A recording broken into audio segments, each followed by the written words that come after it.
E a gente já vai repercutir esse primeiro áudio vazado já aqui pelo Intercept Brasil com a Eleonora Nassif, ela que é advogada criminalista e presidenta do Instituto Brasileiro de Ciências Criminais, IBCCRIM. Olá, Eleonora, bom dia.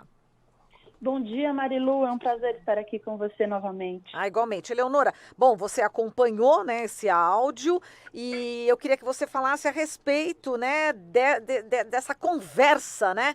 É bastante grave essa conversa do Deltan Dallagnol, enfim, da Força Tarefa, né, expondo aí uma motivação política.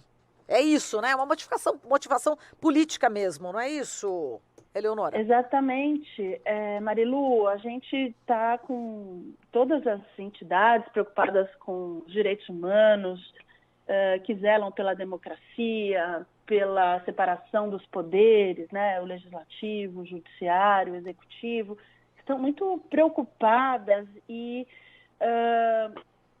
enfim, atentas ao que tem sido revelado pelo The Intercept. E esse primeiro áudio aí mostra, de fato, que realmente tem uma avalanche aí de informações que vão fazer, efetivamente, com que as máscaras caiam.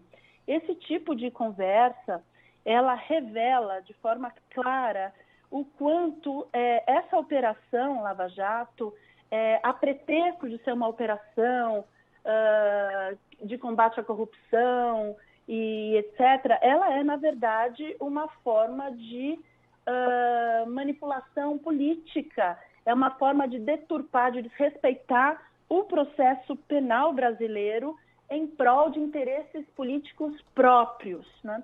Quando a gente observa um áudio como esse, isso fica muito claro, além das mensagens que nós já tivemos acesso, que foram divulgadas há cerca de um mês e que já desestabilizaram tanto o governo. Quando a gente observa o ex-juiz Sérgio Moro, há meses atrás, com ar altivo, seguro, arrogante, falando sobre as suas ideias, no lançamento do pacote anticrime, que é algo muito importante para ele, que é uma bandeira dele, que traduz muito a sua mensagem política conservadora, a gente observa, né, nas suas últimas aparições, quando ele foi inquirido para prestar esclarecimentos, que ele já não tem esse ar tranquilo, sereno e seguro. A gente é nítido o quanto ele está aflito e preocupado com tudo isso que está aparecendo e que provavelmente vão surgir novas revelações ainda mais comprometedoras. Exato, eu vou depois repercutir também essa questão da prisão em segunda instância, né, que foi retirada do pacote anticrime de Moro, mas vamos continuar aqui em relação ao Intercept Brasil. Bom, como é que você também viu essa licença, né, do Sérgio Moro para reenergizar o corpo? Pois é, isso também mostra, né, o quanto eles têm que dar um passo, né, atrás para ver como vão encarar toda essa situação. Eu até vi que uma assessora de imprensa do Ministério da Justiça também saiu, pediu afastamento. Eu não sei exatamente qual a motivação, mas me parece que está desestabilizado o ministro da Justiça, ex-juiz federal, responsável pela Lava Jato. Exato. Só para lembrar, a gente já falou que, né, já há um bom tempo, né, o Intercept Brasil já está fazendo essas denúncias, inclusive em parceria aí com o Renato Azevedo da Band News, com a Veja, né, outros meios de comunicação. E só para lembrar, em relação à procuradora Laura Tesler, né, falando sobre o direito do ex-presidente também dar a entrevista, ela disse, uma piada e revoltante, o que ela classificou nos chats como um verdadeiro circo. Uma outra procuradora, Isabel Groba, respondeu, mafiosos, com 21 pontos de exclamação em seguida. Realmente, essa Lava Jato agia politicamente e a gravidade dessa maneira, né, como eles falavam. Outro trecho, Ana Carolina Rezende, dizendo o seguinte, ando muito preocupada com uma possível volta do PT mas tenho rezado muito para Deus iluminar nossa população para que um milagre nos salve. Aí o Deltan Dallagnol, valeu, Carol, reza sim, precisamos como país. E nessa reportagem, inclusive, que é o primeiro áudio que eles estão revelando, eles rememoram também esses diálogos que já foram publicados e que, na opinião aqui, né, do Intercept, no contexto desse áudio, eles colocaram novamente esses trechos. Para quem ainda não sabia, acabou sabendo. E, enfim, é bastante grave mesmo a situação, né, Eleonora? Agora, em relação ao próprio Glenn Greenwald, essa possibilidade dele estar sendo investigado, né, pela Polícia Federal, também fez uma reação em relação aos advogados. Parece que mais de 40 advogados se reuniram com ele justamente para fazer um comitê em defesa não só do Greenwald, mas também dos jornalistas que estão fazendo essa cobertura em relação a esses áudios, vídeos, esses textos dessas conversas que também estão sendo analisadas, não é isso? Exatamente. Antes de entrar na questão do Glenn e desse comitê, só para esclarecer que as pessoas que atuam na seara jurídica, tanto o Ministério Público quanto o Judiciário e tal, claro que no seu íntimo são seres humanos, votam e têm seus posicionamentos, suas preferências, suas ideologias. O que isso não pode acontecer é que isso seja transferido para a sua judicatura ou para a atuação do Ministério Público estadual ou federal.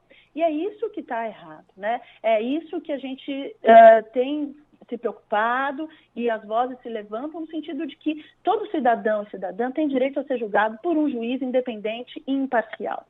Então, esses áudios, o que eles revelam, não é uma problemática de o PT vai voltar ou tal. Isso a gente até pode ver como um colorido de uma conversa de cunho pessoal, mas quando a gente vê que isso está sendo implicado, né, é a tônica exatamente da atuação em desrespeito ao Código de Processo Penal, ao artigo 254 do Código de Processo Penal, que indica que o juiz suspeito, né, não pode atuar, aquele juiz parcial, aí sim nós temos um problema grave, né, um problema de cunho criminal e que deve ser corrigido.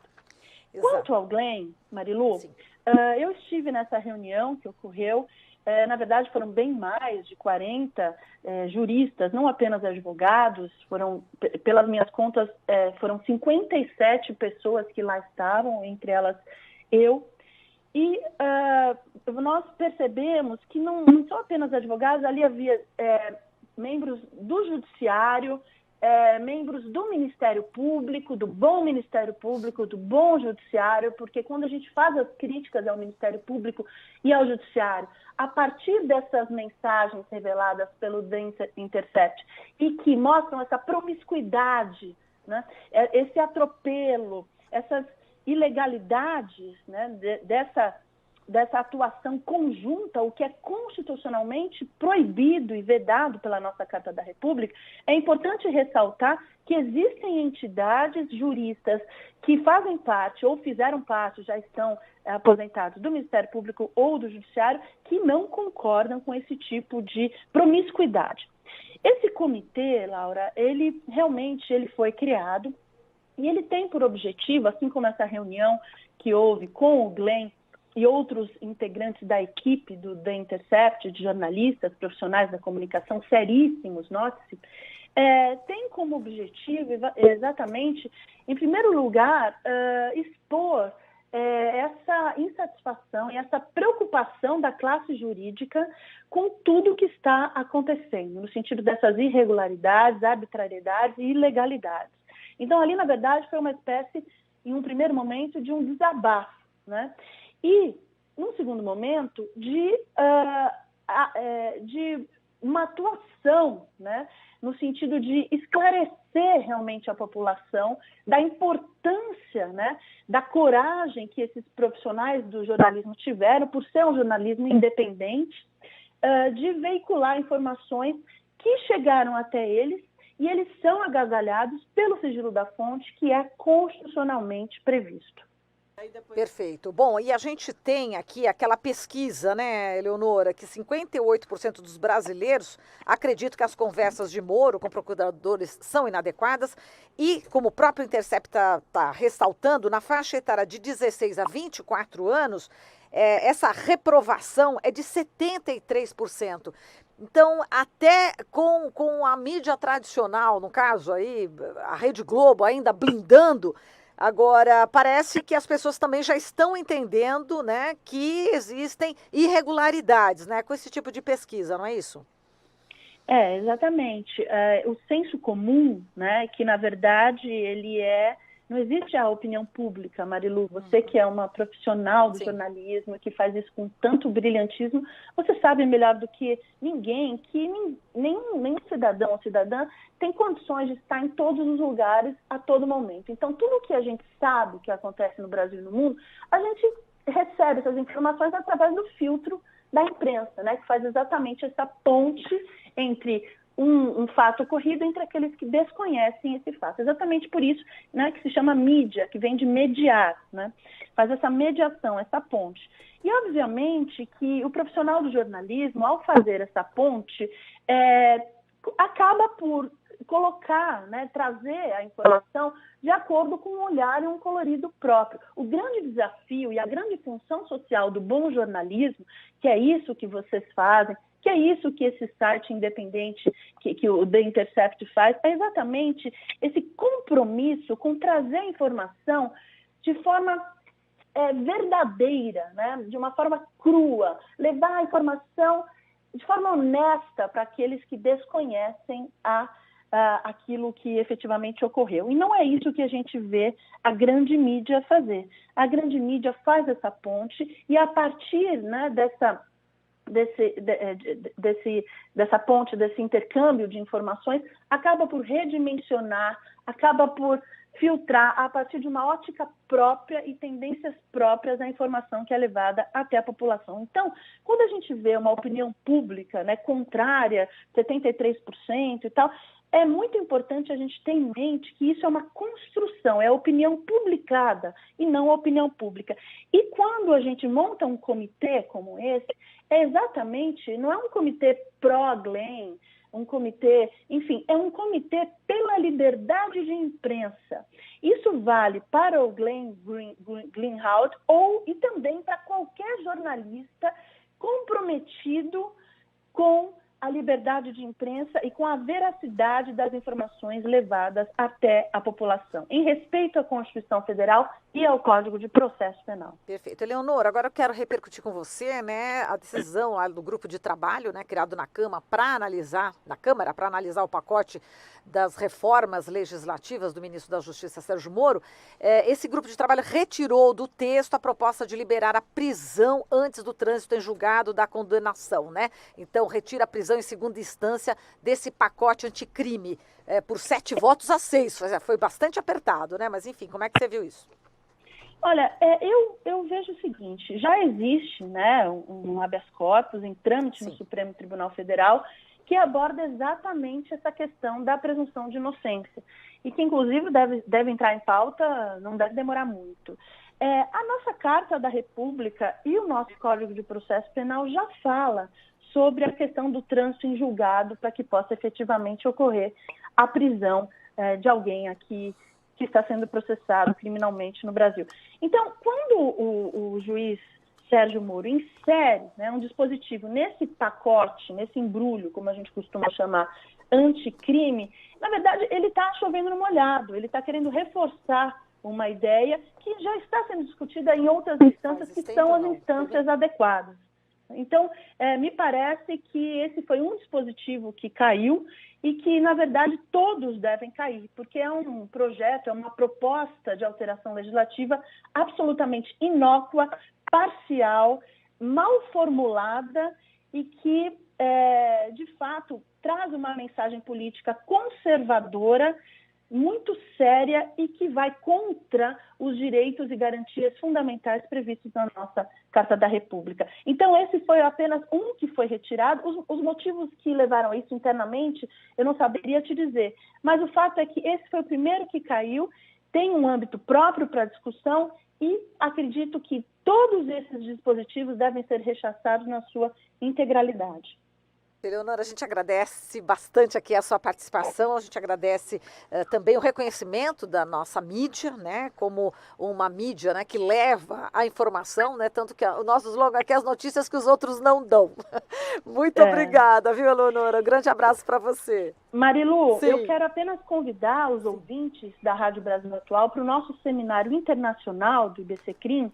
É a 25ª edição, do dia 27 a 30 de agosto.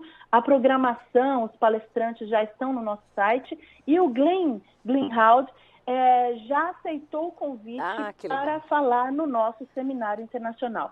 O dia e o horário ainda está sendo ajustado, mas ele estará presente. Então fica aqui o convite para que todos participem do Seminário Internacional do IBCCRIM, que ocorrerá do dia 27 a 30 de agosto. Maiores informações, www.ibccrim.org.br. Perfeito, parabéns aí por essa iniciativa. Um grande abraço, Eleonora.